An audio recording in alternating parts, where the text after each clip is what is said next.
Are you ready to take bold action and live a life of brilliance? Welcome to the Bold and Brilliant podcast, where women leaders share inspiring stories about daring decisions that shape their businesses, their lives, and their careers. Today, I'm with the fabulous and amazing Angela Wilson. Angela assists women to tap into their inner courage. She empowers them to start living by their own story and the life they deserve, and have the money become a tool in that life. As we talk, you'll hear Angela share one bold decision that has created her path of what was next. Her story of resilience, risk-taking, and transformation will inspire, encourage, and support your personal and professional growth and peace. Welcome, Angela, to the Bold and Brilliant podcast. Thanks, Tracie. I'm so glad to be here. I'm so glad you're here too. We have been doing this, talking on camera, working together for 2 years now. If you could believe that was how long ago we were on a cruise ship together and decided to cement this relationship and take it to the next level, which is really supporting each other in business. You've helped me a ton. You've been in the Gather community as a creator for a long time. And I'm really thrilled that you can be one of our early episodes here on the Bold and Brilliant podcast. So thank you so much for being here. Oh, my pleasure, my friend. My pleasure. Tell the listeners who haven't had a chance to know you yet, or maybe just don't know some of the origin story. Tell us a little bit about how you became who you are. It's Big story. I know. We only those... have a few minutes. We don't have 3 hours, but I know. So we'll do the short little snippet version. I grew up in a small town in cottage country in Ontario, Canada. And so what does that mean when you say cottage country? What does that mean? So cottage country. So we have areas that on weekends people go to the cottage. Oh, okay. And yeah. So it's a well-known area, Muskoka.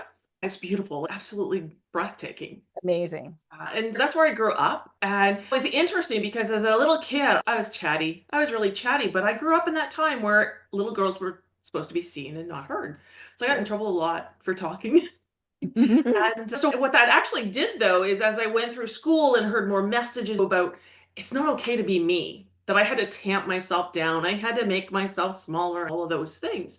And I really took that on throughout my life. I lost who I was and had myself thinking that I wasn't as smart as everybody else and I wasn't as worthy as everybody else. And that I should just completely morph myself into what everybody wanted me to be because me was not okay, which is completely wrong. But that's the societal constructs that I was in at that time. I did go through a very toxic long-term relationship that ended abruptly, and I didn't know who I was. At that age, I was in my mid-40s and went, really? What do I do now? I started figuring out who I was and really dove into, you know what? I do matter. I have a voice. So let's be out there. And that's what brought me to assisting the women that I'm here to assist. It's so interesting that I think every single one of us in this Gen X generation, we all have that same story, that ingrained people pleasing, that listen to your parents, do what they say. There was something about the generational construct of how they were raised and then therefore how we were raised. I think we're the first generation to really rebel that old messaging. Yeah. And the folks that are younger than us, they've got the same thing, but a little less than us. If you study the differences between Boomer, Gen X, Millennials, it's really interesting to see the evolution of each generation and how it's changed. Now we wouldn't think of telling someone that they have to be something other than themselves. For me, everything is collaboration because I don't believe in competition at all. There is more than enough for all of us. And that's the way I live my life. Yeah, especially in business. There's obviously, when you think competition, a lot of people think of sports and think of things like that. And of course, that's necessary in a game. Not everyone can always win. Competition itself isn't inherently bad, but the way that we were taught to compete for attention, to compete for love, to compete for now as entrepreneurs that we have to compete for clients or connections or collaboration partners. It's so false. Competition has its place, but not in our world of business, for sure. Absolutely. So I love this. And I also agree, of course, about there's no competition. There's plenty enough. As Katerina, our favorite gal, would say, there's enough pie for everyone. And I know some of your business story, and you were working for someone else and then you became working for yourself. Was that something that you had to overcome at that time, or had you already begun that journey of I don't need to worry about competition? Like, tell us about the transformation from working from someone else to working for yourself and what you had to do differently. Right. So when I was in corporate, I was a controller at a manufacturing organization, and because I am a CPA as well, I found I was just so unhappy all the time because it was the same thing over and over again. Unfortunately, that was a toxic spot. Until you realize that you're putting yourself in these places, you don't know to keep yourself out of those places, right? So it Exactly. makes sense that personal relationship, business relationship, that it would all line up until you change it. Oh, absolutely. And so I went from there, and it was really so I left that job going to more of a not-for-profit type of a Mm-hmm. situation. I just started thinking, I want to do something different. I don't want to do the same thing. And it just happened at that time. A friend of mine reached out to me and said, I just started as a COO at a manufacturing company, and I really need your help. I don't know what I'm doing. I really need your help. And I said, okay, that's Okay. fine. That's awesome. So I started helping him in the evenings. I said, can you give me these many hours? And he said, absolutely, I can. That's how I started my first business, which was my accounting practice. I really wanted to niche down to being the finance director at not for profit organizations in the violence against women and children and youth sector. Mm-hmm. And so I did that, and then went through that life changing moment that I mentioned before, and went, is this still really what I want to do? At that point, I needed to soldier on because I needed to get myself in the right spot. Then I went, this is not feeding my soul anymore. I really want to be out there helping women to really live their unlimited life, the life they desire, the life they deserve, and to just be in that life and just taking advantage of all of the passion that they have Mm-hmm. and not staying where they think they should stay. Yeah. Obviously, one of my big questions that I ask everyone is tell us about one bold decision that you made that changed everything. It Yeah. sounds like you were working in a business sector that supported women through structured programs, and then you decided to head out on Yeah. your own instead of just helping the programs exist. You wanted to help those women directly. Am I right? Is this right? Yeah. All right. Yeah, basically. So tell us about, like you said, we got bills to pay, we've got a life to fund, but you saw the opportunity and maybe the desire inside you to move into a more direct service. So tell us a little bit about how did that start? What was the first thing that you decided to do when you were on that fence between working with the nonprofit and leaving it? So really, when I decided to scale back my accounting business and really go into Angel Unlimited, it really came about because it just kept coming to the forefront that I'm sitting in a back office somewhere. I was doing great work. I was making sure that all the funds got out onto the front line so that the frontline workers could do the work and the women could get the assistance that they needed. But I kept going, you know what?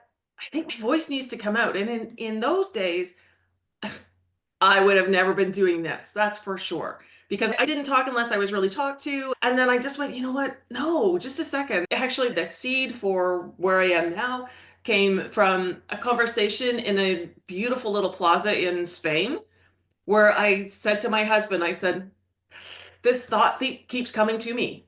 And he said, tell me about it. And that's where it got hatched because I was like, you know what? No, this is what I'm here to do. And really, my overarching goal for all of this, and this touches on what you were talking about before about the generations, is I want to make sure that every little girl is educated and every little girl doesn't have to go through any of the stuff that we went through. It's just I want them to be 100% their authentic selves their whole lives. never morphing, never doubting, but we've got to start somewhere. And so I start here for the change. Oh, I love that. Okay, first of all, I can just imagine you and Gord sitting in a plaza in Spain. A lot of us who've had that kind of aha, it's time to do something that I really care about, that I'm really excited about. When we have that minute, I can imagine it because for me, Gather was a big one for that. I know how excited I was to talk about it. I know how obsessed I became about doing that work. And I can hear that in your voice. And I picture him saying, "Tell me all about it." And you just going, blah, blah, blah, blah, blah, blah, blah, and being really excited and passionate about it. I think that's one of the things that happens to us when we make this transition from where we were to this bold new path. We get so excited about it because we know that the time is right. The idea matters to us. Mm-hmm. We spend so much time in our early years doing things that don't really matter that much personally. They matter in you have to have a job and we need to pay the rent. And like you said, you were doing great work. You were making the organization be able to do what they were doing, but you wanted to be doing it too. Absolutely. I get And I that. think that that is so important, Tracie. It's about coming from that passion. And it's Mm-hmm. about not squelching that passion anymore and really going after it and bringing it out to the world because that's what we're here to do. We're not here to play small. We're not here to dim our light. We're not here for any of that. We're here to live completely authentically as us and shine our light so brilliantly. And you know what? Right now, my gosh, we are all such unique, beautiful individuals. The world just needs our brilliance. So let's just shine our lights and be all that we're here to be and forget about judgment, forget about fear, and just really live from this beautiful space inside you where you're choosing you and choosing who you want to be every single minute of every day. So as you were saying that, I was thinking about how it is like all of us, we go through all of this. And I'm wondering about the potential of people who don't spend 40 years not doing it, or 50 years not doing it, or 60 years not doing it, and Mhm. how things can be different on the planet Mhm. when the young adults, the Mhm. 30-year-olds, really know who they are and why they're doing what they're doing. I just got goosebumps with that because I mean, that's can you imagine? Obviously, we can only know the people that we know and see what we see on media. yeah. But the few people who are out there who are young and standing up for what they believe and moving their passion forward, whatever industry they may be in that we see them for, Mhm. those people are the people that we admire the most because Mhm. they're not allowing judgment to get the better of them. I think that's what's going to happen is that year over year, those Mhm. numbers will start to grow. I've got teenagers. My oldest is a freshman in college, and I see it in that kid Mhm. to just know what I know, believe what I believe. Not that they're not open to learning new things, but like this matters. These Absolutely. issues are what matter to me, and I'm not going to squelch my values in fear of someone thinking less of me because of it. And I'm really excited for the younger generation to be able to grow that and for us to be able to be the mentors for that, because that's our role at this point to help them recognize that they're doing it, keep going. Absolutely. And I think, oh, it has so much power behind it. And Mm-hmm. a lot of people don't realize we impact people every single day in our lives. You just may not see it or you may not recognize it. But I find it such a rewarding, unique thing when I talk to somebody that I haven't talked to in maybe a couple of months and they go, "Oh my gosh, remember when you said such and such?" And I was like, "Uh-huh." No, I don't always remember, but it's like I that believe it. impact, right? And you're Yep. going, "Wow, I didn't realize." And they're like, "Yeah, I've been thinking about that." Every conversation, this conversation that you and I are having right now, this is going to ripple out into the world and it will have an impact on each person that can hear the message and that want to take it in, right? Yeah. Because we all have a choice. And it's that ripple effect. It's beautiful. It Yeah. really is beautiful. It's so good. And it's interesting because as you were saying, people will hear this and it will ripple out. And of course, we won't have any idea what potential that has. And that's one of the interesting things about podcasting. I'm brand new. You're my 7th episode. Woo. Right? I haven't even gotten to the point where people don't get past 10. I'm going to get past 10. This is a mission. But the idea of reaching people that you've never met across the entire planet, imagine how many people are on the planet and how many women and girls, especially we're here in the States and Canada. Imagine places elsewhere on the planet where they need it even more. Imagine what it's like there. I can't even imagine. And for someone whose entire culture is around them not ever even talking out loud in public, to then decide to say something like that, it's beyond, is what I say. Absolutely. So we were talking about affecting young people, but really we're working with people who are often our peers, right? Yes, we want the young people to grow into this amazing community of older people. As we get older, they'll get older, and then they'll be us and we'll be really old. But right now we're working with our peers. So we'll be the elders at that point. Yes, we'll be the elders. But really we're working with our peers, right? I'm 56. I'm not working with 20-year-olds. That's just not my field. We're talking about those ripples that trickle down. We're trickling across to our peers and then hoping that they will then trickle down. Even though it's not our designed intent, we're going to teach you so you can teach your younger generation. It just happens automatically. So tell me, like, the things that your clients and your community are, the ways that they're changing. Tell me a little bit about what's happened for them that you can see how that's going to start to change their communities around them. It's like we said, those ripples. I like to say that each one of us is one of the pebbles, and we throw them in the pond and we all make circles, and all those circles overlap. So tell me about some of your pebbles that are out there making their own ripples.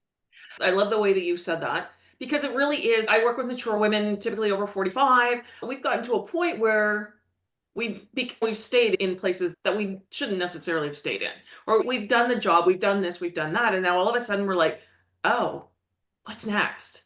I think I'm meant for more than this. And so that's the ladies that I work with, and I just love it. So a great client of mine, she just called me the other day and she goes, oh my gosh, Angela. She said, you remember when we worked together and we did this? And I said, yeah. And so what it was for her was, she was so busy working in her business, she wasn't living her life. She was nowhere in her life. She was business. That was it. And so we started playing around with, okay, what could things look like differently? The biggest thing is I love the women that I work, it's about opening their minds to something more, right? Because we get in our box. Yep. And it's okay. Even though we may have other thoughts, it's like, that just doesn't fit right now. And so with this particular woman, the way we started with her was her house, she had completely let it go. And she goes, I haven't done anything to this house and I don't know how long. She completely redecorated her house to make it a space that she wanted to live in. That was her choice. There wasn't any more hand-me-downs. It was all her. And then we transformed. She had so much fun and realized that she loved beautiful things. So from that, we then transformed that into her business as well. How could you have this much fun in your business? Her business has grown significantly since working together. She just got nominated for Women Changing the World, which is awesome. Fantastic. One of her dreams was to be traveling more with work, but also personal. When I talked to her last week, she's like, oh my gosh, Angela, I have 5 trips booked between now and the end of April. And I was like, wow, this is awesome. And it came from the fact that she opened up. She opened that there could be something more. How can I do things differently? And that's one of these things for me for 2025. It's about, how can I do things differently? I don't want to have the same results by the end of 2025 that I had at the end of 2024. And it's all about doing things differently and opening up to, you know what, there's so much more out there and we're capable of so much more. We just need someone to walk beside us. So let's pause on the, what are we imagining by the end of this year? Because I think many people, we are very much we're doing our day to day. We've got the list of things that need to be done today. We've got the list of things that need to be done next week. I have a kid who's in high school, and what spring break's coming up, the end of the year. We've got these plans. What are we doing this summer? It's all very narrow in related to what we have in our life today. So the opportunity for people to stop and imagine further out. What do you want for next year? What do you want for 2 years from now, 5 years from now, 10 years from now? It's really hard. It is. Probably 10 years ago, I finally woke up in someone's workshop that they were doing make your 5-year plan kind of a workshop. And I was just like, I can't even imagine it. And I realized 5 years from then, both my kids would be out of high school. And I was like, okay, this is something I can imagine, right? There's enough of a milestone, them both being gone out of this house. Okay, what does that life look like? But I think generally it's really hard for people to imagine that clearly, to then say, okay, if that's true, when that becomes true, what do I want to do with that? Have those imagining moments and those dreaming sessions. I know that you do that because I've done that with you, and it was really great. And that was 2 years ago. And everything's moving in that path still. When you have a vision for what it is you're really excited about, you actually want to do the work to go after it instead of being afraid or thinking that you can't or deciding that you have to be what they want instead. Absolutely. And it really is, it's not about taking giant, massive steps, because when we do that, what ends up happening is our ego gets involved, and all of a sudden it protects us. Instead of our comfort zone being like this wide, now it goes this wide because we're like, ooh, and we shrink back in. But when we start taking small, intentional steps, our comfort zone that started here now gets bigger and bigger because our steps are not linear, they're exponential.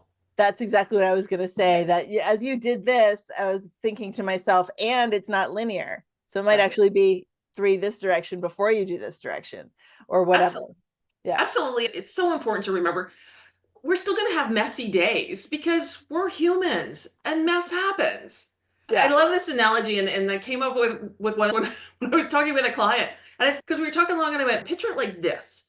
I said, it's like you're in a riverbed and you've got all the big rocks. And so the riverbed's like your journey, and the rocks, you're like jumping from rock to rock, and you're having fun and you're playing around. And then you jump to a rock and your foot falls in the water. There you go. In the water. That's the messy bit. But here's the thing. You have a choice when you get to the messy. You can either leave your foot in the water and continue and let it be messy, or you can pull it out, shake it off, and go, dang, I don't want that to happen again. Let's move on to the next rock. We have a choice here. And we get to choose how we want to show up in our lives. We get to choose how we want to live our lives. We get to choose how to actually create our lives, because we are creating our own lives. Absolutely. 100%. You can tell I'm a little passionate about it. That's why we're here, because 2 years ago, the dream that I talked about doing a podcast is part of that progress. And if it weren't a place for people to bring their passionate excitement to more people, then it wouldn't be a step in the right direction toward the dream I had imagined 2 years ago. Yeah, I'm thrilled that you're passionate, because that's what's exciting. And in fact, as you were saying all those things, I'm like, oh, this is going to be the perfect soundbite to promote the episode. It was very exciting. Okay, I think it's time that we start to wrap things up. I do want to ask, so in the show notes, we're going to have your links and all those things. Tell people a little bit about how you specifically work with clients. I know I've mentioned that you have clients that you've done workshops that I've been at, that you have community. So tell us some of the kind of structured ways that you work with people. Absolutely. We offer group programs, and we also offer one-on-one coaching, and we do some in-person retreats, which is always fun. I love those. I love getting time to spend. I love all the programs because I love being able to really have women come in and have that transformation. We also do free workshops. So definitely look us up and make sure that you're checking those out, because those are awesome. I just did one the other day, and I had a lady that was like, oh, I never thought of it that way. That was an amazing breakthrough. And I was like, Yeah. oh, awesome. Yay. Because I get so much out of working with the women that I work with. So yeah, reach out and let's have a conversation. Awesome. Love it. And you're in the Toronto, Canada area. So for people who want to go to one of those in-person things, that's your zone. Although retreats, people are more than welcome to travel. Absolutely. And one of the things about what's fun about our business, of course, is that because we get to travel for different things, sometimes we end up coming closer to you. So even if Angela is very far away from you, just connect anyway, because you never know when she might be traveling toward you. Magic happens. You never know. It sure does. Never All say right, my never. friend, do you have a wrap-up point that you want people to take with them? I think that the biggest thing that I would say is you don't have to do any of this alone. And that's what we're here to help with. It really is about choosing yourself, deciding that you're important. It's not selfish to choose yourself. That's what we're here to do. Shine your light out because you know what? You are magnificent and the world really needs you. The world needs you so much. They need your voice. So get it out there. Get it out there. Yes, I love it. Angela, thank you so much for being here. I appreciate you. I'm all amped up and excited to keep going towards my dreams. And I know that our listeners are going to be feeling the same way. So thank you again for being a part of the podcast. Oh, thank you so much for having me. It has been an absolute delight, and I always love spending time with you. All right. We'll see you soon. Thank you for listening to the Bold and Brilliant podcast.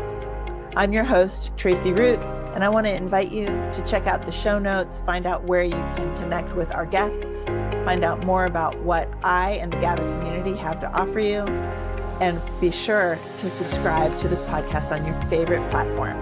Thanks so much.